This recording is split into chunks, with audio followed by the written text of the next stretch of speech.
Welcome to the DeFi Standard, and this is Mickey B. Fresh.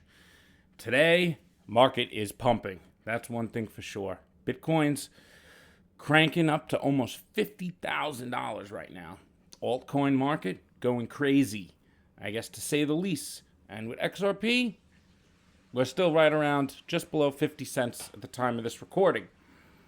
Now, it is a little discouraging to be sitting here watching all these altcoins pumping on all pure speculation, Bitcoin on all speculation, and, sitting here with an SEC suit hanging over our heads as XRP holders, courtesy of a Mr. Jay Clayton and the former administration at the SEC. But what I would like to talk about today is what is coming in the very near future for us as XRP owners, and really, I guess, the whole crypto market with this lawsuit, and what's its impact going to be, and what's the likelihood of settlement in the next couple weeks or to the next year. So, first thing I think we should really discuss that's going to have the most impact on this case is going to be the Gary Gensler confirmation by Congress. Now, if anyone's not familiar, Gary Gensler is the nominee by the Biden administration to head the SEC. He will replace Jay Clayton, and he is a former professor at MIT who taught blockchain and crypto for the last couple of years. Yes, he worked at Goldman Sachs decades ago, but this is an academic. He is a professor at heart, and is very well knowledgeable on crypto and blockchain, probably more than all of us, including myself. I mean, he taught this at MIT the last couple of years. Now, he's our best chance, in my opinion, to get an early settlement. So with this case hanging over all of crypto market, Ripple, and especially the XRP holders, with Brummer going into the CFTC and Michael Barr at the OCC, these are all crypto-friendly and they're very well versed in blockchain and crypto. So the administration seems to be wanting to make a push towards innovation and at least put the right people in there who understand crypto and understand blockchain, where the prior heads of many of these agencies, excluding, recently with Brian Brooks, were not put in there to handle blockchain, crypto, DLT, and this whole digital revolution. And Jay Clayton specifically was not put there for that. But now we have somebody like Gensler coming in who completely understands blockchain, understands crypto, and talking about this suit that we have, the SEC versus Ripple. And it affects us XRP holders because that suit is trying to say that XRP is a security right now. And it's very clear that XRP is not a security. It's fully decentralized. Ripple's only running, I think, 6 validators on the UNL of the 30 plus that there are. So it's decentralized in that way. It's also distributed to tens of thousands of different XRP ledger addresses. Now, to even add to that distribution, a snapshot was just taken in December for the FLR network and for the Spark airdrop of all those accounts. So there's literally proof right there that there's these tens of thousands of accounts that own XRP. So it's sufficiently distributed in all jurisdictions for the most part, and many of those jurisdictions do have clarity, but in the US we don't. So going back to the settlement here, Gensler coming in looking to put out at least some type of guidance would be what is expected from somebody coming from the blockchain crypto space. He's going to want to provide guidance. And now when you have a lawsuit like this hanging in the way of that, how is that going to be handled? How can you even put out regulatory guidance when there's this case against the biggest blockchain company in the United States who's worth over $10 billion, and then there's an asset being called a security that runs on a decentralized network and has been trading for over 8 years?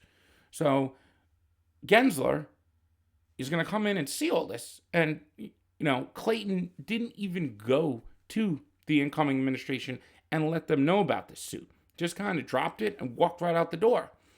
But in this suit, it says XRP is a security now.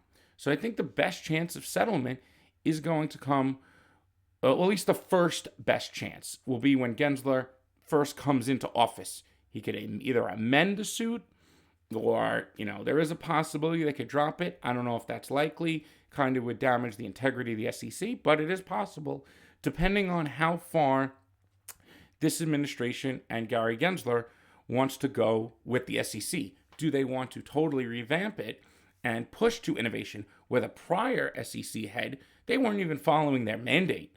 I mean, they were supposed to protect retail. Meanwhile, they caused tens of billions of dollars of losses by trying to say something is a security when it's clearly not a security at this stage in time. It could be argued that possibly in the past it was a security. We don't know the details of those of so-called investment contracts of Ripple selling.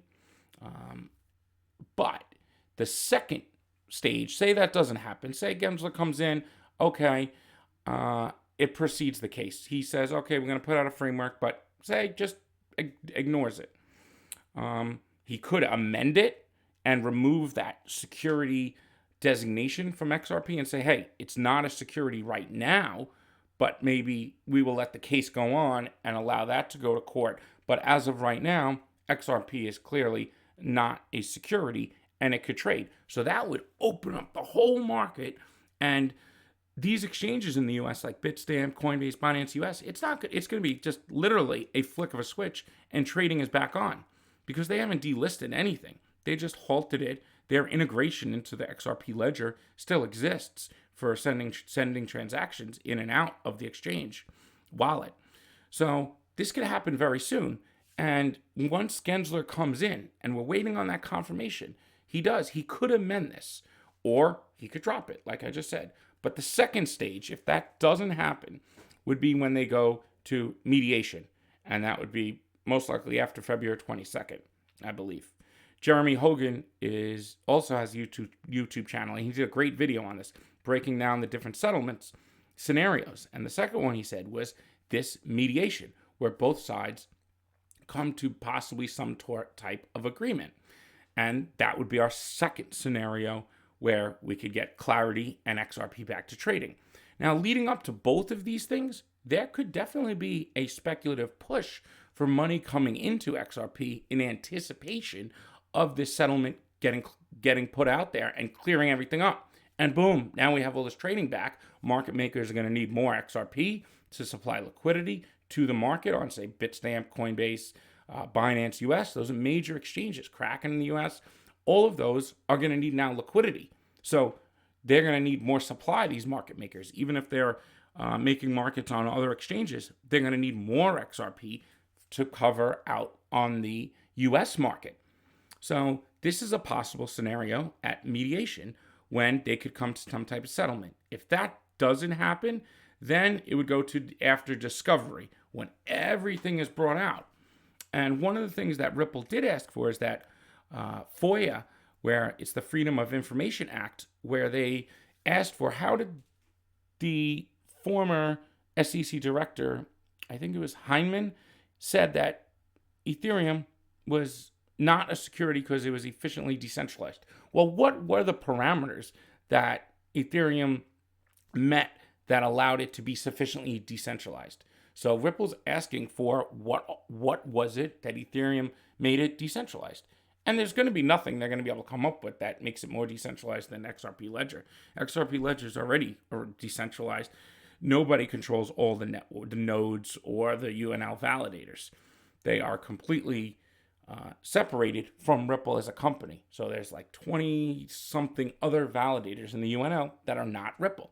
So the ledger has run flawlessly for 8 years. There's never been a double spend, never been a hitch, there's never been censorship. And Ripple even opposed an amendment recently, I think it was last year, that they opposed that went through anyway because the validators voted. Now, how can you claim something's a security if the so-called single enterprise is opposing something and it didn't even go through? So there's an abundant amount of evidence to show that it's not a security right now. Now, many of us would like to think that Gensler is going to see this and be like, okay, you just hurt the market and we need to let XRP go back out there and trade and maybe go back, the investment contracts that so-called happened years ago, that could go to court and discovery and go through the whole process. So there's many different scenarios to play out here.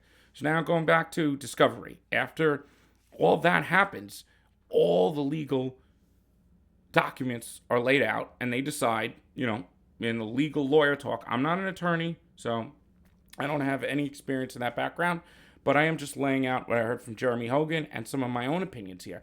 I do not think it will go that long.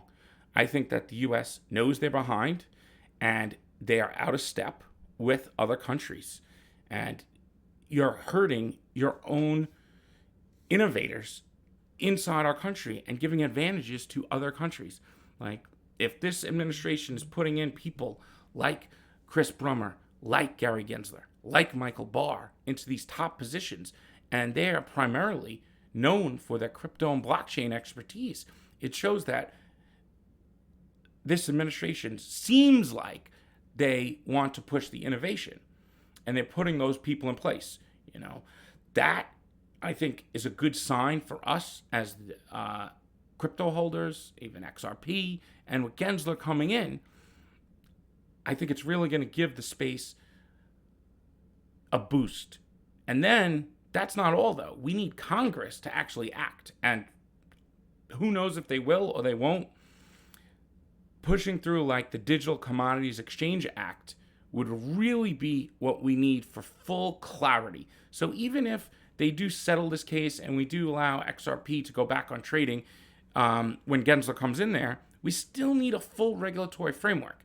The SEC could put out guidance for crypto and ICOs and DAO distributions, because now ICOs are no longer like a big thing. A lot of tokens are getting, DApp tokens are getting distributed through basically yield mining, where they're generating them from doing some other function on the network, and you earn those. So there's not as much of this ICO where you're investing money. So the SEC doesn't need to crack down on that. But there is also airdrops like what FLR did.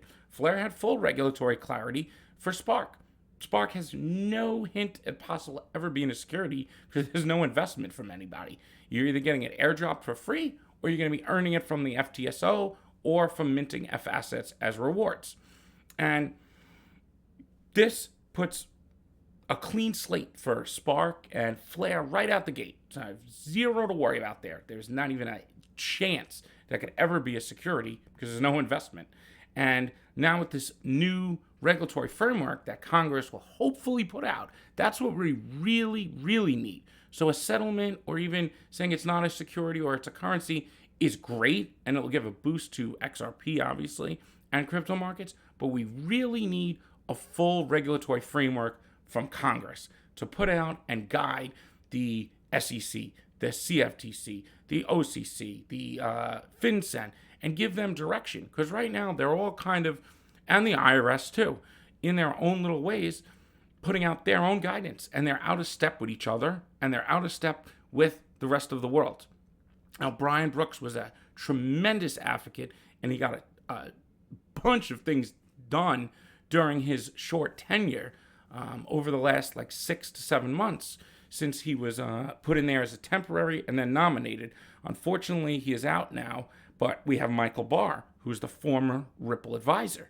And I mean, we really couldn't have asked for a better replacement if you own XRP, because plugging in to public blockchain networks is exactly what the XRP ledger was designed for. So I think we're going to see some hints of what Gensler's going to do once he gets in there. We should be really paying attention once he gets in there. And he hasn't been officially confirmed by Congress. So Congress is in the process of doing all their confirmations right now between the cabinet and all other heads of agencies. Gensler has yet to be confirmed, and he needs to be confirmed by Congress. And from what my understanding is, there doesn't seem to be too much pushback, as he was already the former CFTC chairman under the Obama administration. I believe it was the first, so back in 2008. So it's been a while since he's been in there. He was at MIT in the meantime as a professor and teaching blockchain. I know a lot of people said, oh, well, he comes from Goldman Sachs. That was decades ago. He's an academic at heart, And that's where he came from the last couple of years. And I think it's really good that we have somebody in there that understands crypto. And now he did say, XRP could be a security. That was over 3 years ago. He said that. And if you listen to all the different things that he said, they no longer apply. The only thing that's left is that Ripple holds in escrow, locked on the XRP ledger, the roughly 50 billion or 45 billion XRP. So roughly half the supply is still held. It's released to Ripple. So they don't hold it. It can't be handed over to PolySign. It can't be handed over to any other entity. It's on the XRP ledger in a cryptographic locked escrow. But it does get released every month, $1 billion. How that actual process happens when it gets released, how it gets distributed, we don't know all those details. My understanding, from what I think personally, I don't think it's somebody behind a desk just saying, up 200 million is going to go there, this is going to go there. I think it's more of an autonomous way. It's being distributed now. And I think in the future, it's going to be even more autonomous the way it's distributed. And it can be utilized just the way Spark is on the rewards pool on the FLR network, how it's going to be algorithmically distributed to those who mint F assets. You're going to get Spark every day out of that rewards pool, which is just like an escrow. So you have now this escrow on the XRP ledger. Well, where can you distribute this to? You can't just airdrop it to people for free. You can't hand it over to treasuries or IMFs. That's all out the window. And Ripple, it's not really great if they keep it, because then you have one central entity holding a big part of the supply. And I think they've known this for a while. But at the same time, they didn't just want to dump it all in the market. They didn't want to hand it over. There had to be a way to distribute it. And I think they've been working on this for a long time now. And we're going to see what happens with this SEC settlement possibility or outcome. And I think we're going to see the escrow be utilized to boost the network participation, adoption, and demand for XRP and its use case as a global liquidity solution and asset. But it runs on a decentralized protocol. So the asset and the protocol. The asset doesn't exist without the protocol. And that's the most important, is the XRP ledger hasn't been utilized to its full functionality yet. And we're getting there. In the near future, there are a lot of things being built. We have the Trustline app being built on the XRP ledger, which is going to integrate with FLR network as well. And it's going to utilize the XRP ledger as it was originally designed, as a credit network. And we will talk about that in a future episode tomorrow. Just wanted to touch on that quick, but it's exciting to see the new heads of these agencies come in that are crypto friendly and understand crypto, and they understand blockchain and the impact that this has done to the crypto market. It's the retail holders have taken the hit, the stakeholders, the exchanges, the market makers, all the businesses that were built around XRP in the US have just completely taken a hit because some chairman on his way out decided to drop a lawsuit that doesn't even hold any weight.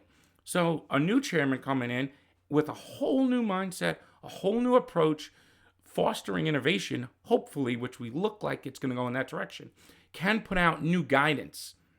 And I think that's something to look for. But they can't put out a new regulatory framework. That needs to happen and come from Congress.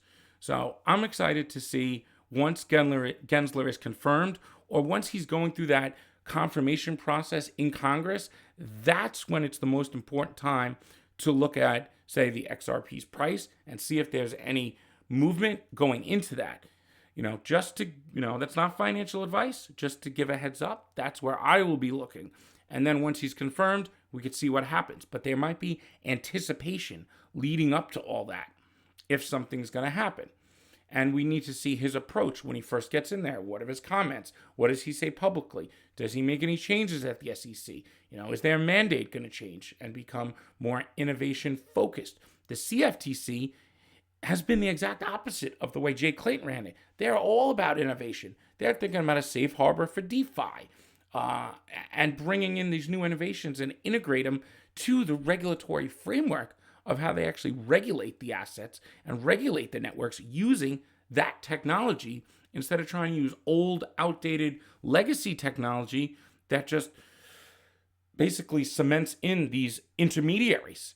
And it's stifling the innovation. So you need the regulatory framework needs to match the innovation and regulate it and force it in the same way with new type of regulatory framework. So that's guidance that the CFTC has talked about, and especially DeFi, that they're very, very bullish on DeFi. And the CFTC is really going to be more of the regulator for trading and exchanges of crypto. And that's what the Digital Commodities Act is put out by the Agriculture Committee in Congress, which is who regulates oversees the CFTC.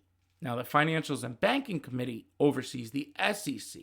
So that piece of legislation, the DCEA, Digital Commodities and Exchange Act, is going through the Agriculture Committee, which is part of the CFTC. That will make them the main regulator for crypto.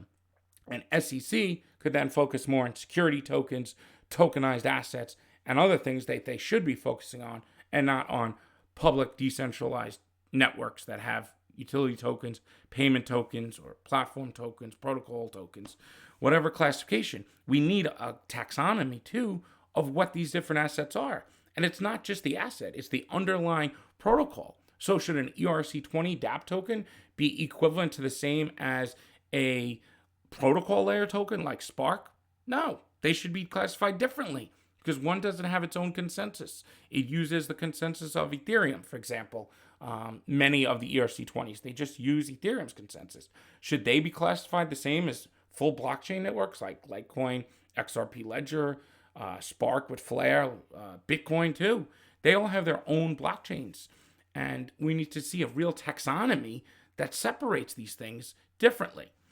And hopefully this Congress, who knows what will happen in Congress? I don't have that much faith in them, but hopefully there's a push from the Blockchain Caucus, the Chamber of Commerce, who put out that great report a couple weeks ago.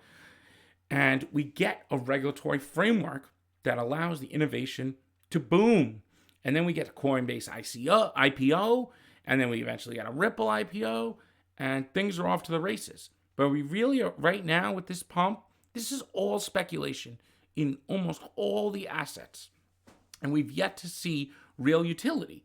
And real utility is going to happen on the networks. Yes, Ripple's working on a big use case of ODL. But once FLR goes live, they're going to have real utility right out the gate.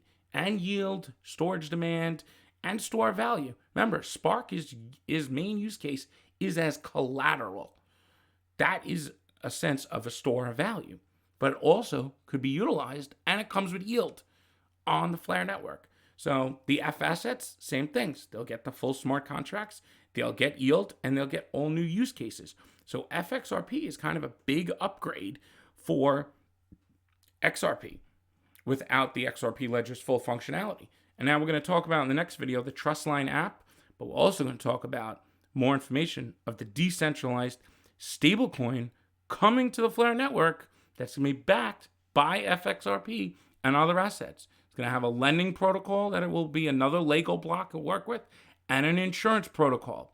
These are big things. This is the evolution of David Schwartz's stablecoin proposal. And we'll talk about in the next video tomorrow. And tonight at 8 p.m. Eastern Standard Time, we'll be doing a live stream with myself, Lars, and RD Brooklyn. And we'll be talking about DeFi, about Kava, about FLR Finance, and the DeFi in general, and how it's the biggest impact on the crypto markets right now. It's the next shift that we're seeing actual financial products built on these crypto networks. And it's really exciting with everything that's going on with GameStop. And we'll get into that tonight. So please join us at 8 p.m. Standard Time. And it'll be roughly around a 45-minute live stream.